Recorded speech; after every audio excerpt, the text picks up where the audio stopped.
আব্বা আমাদের এইখানে ডাকলো কেন? কেমনে গো বাবু জিগে? আমি তো কিছুই বুঝতেছি না। আব্বা, আপনি আমার ঘরে এইখানে ডাকছেন কেন? কিছু কইবেন আপনার? আব্বা যখন জরুরি কামে এখানে ডাকছে, কিছু না কিছু তো কই। আব্বা আপনি কোন তো? কয়টা দিন ধরে আমার শরীরটা তেমন ভালো যেতেছে না। আব্বা তাহলে ডাক্তারের কাছে চলেন।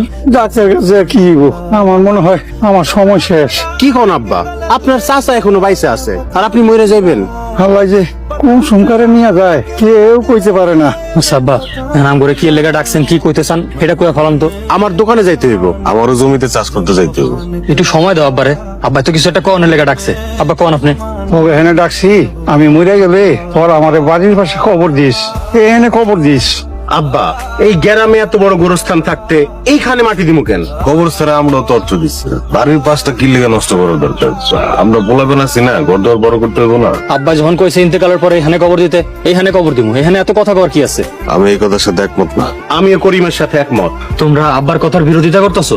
ওরে থাম, আমার এই বাড়িতে নিয়ে আসো। এই গ্রামে এত বড় গোরস্থান থাকতে এইখানে মাটি দিতে হইব কেন? বাড়ির পাশে কোনোভাবে কবর দেওয়া যাবে না। আমি তোর সাথে আছি। আব্বা মরার পরে তারে যাতে বাড়ির পাশে কবর দেই, এই জায়গা দেখাইতে নিয়ে গেছে। দুনিয়াতে এত জায়গা থাকতে আমগর বাড়ির পাশে শোয়ারি স্বাদ হইলো। আসতে কও, শুনবো তো। আপা হঠাৎ কবরের কথা কইতেছে কেন?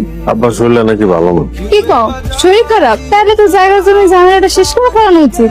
আমি তো চাই, ভাইরা চাই কিনা।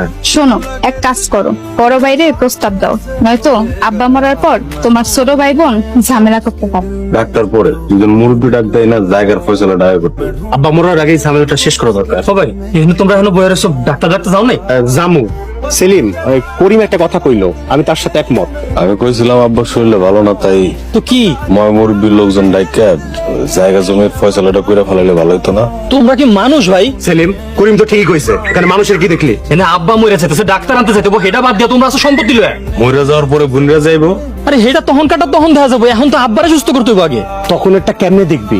বোনেরা এসে যখন ভালো আর দামি জায়গাগুলো নিব, তখন কি করবি? বড় ভাই, এই দোকানের জায়গা কিন্তু আমরা ছাড়বো না। তোমরা যদি এই বিষয়ে আরেকটা কথা কও, আমি তুমি দুজনের লগে বেয়াদবি করে ফেলাবো। বড় ভাই অসম্মান দিয়ে কথা কইবি না। যারা আমার বাপের সম্মান দিতে জানে না, তাগরে যে সম্মান দিতে হয় এটার প্রয়োজন আমি মনে করি না।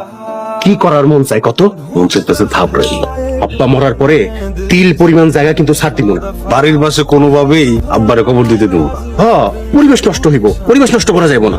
ভাবি শুনছেন, আব্বারে নাকি বাড়ির পাশে কবর দিতেছে। ওরা কি পাগল হয়ে গেছে? আজকালকার দিনে কেউ বাড়ির পাশে কবর দেয়? বাড়ির আঙিনায় কবর থাকলে ভয় ভয় লাগে না? কোন বাড়ি থেকে বাইরে হওয়া যায়?